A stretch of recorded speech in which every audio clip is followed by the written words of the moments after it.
بسم الله والحمد لله والصلاة والسلام على رسول الله. حبايبي يا رب تكونوا بخير. النهارده هنعمل مع بعض كده فيديو قصير، العيش باللحمة أو الحواوشي. تمام.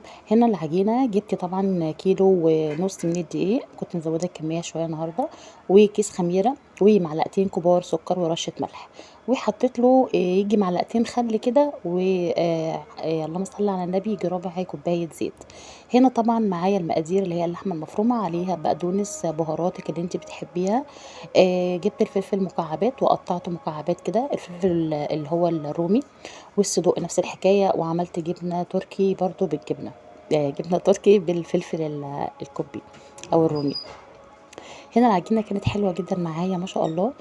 سِبتها طبعًا تخمر ييجي نُص ساعة، في الحر دوّة ما بتقعدش كتير، في الشتا بتقعد أكتر أكيد. فبس أنا باعجنها بمَيّة دافية عشان ما تاخدش وقت.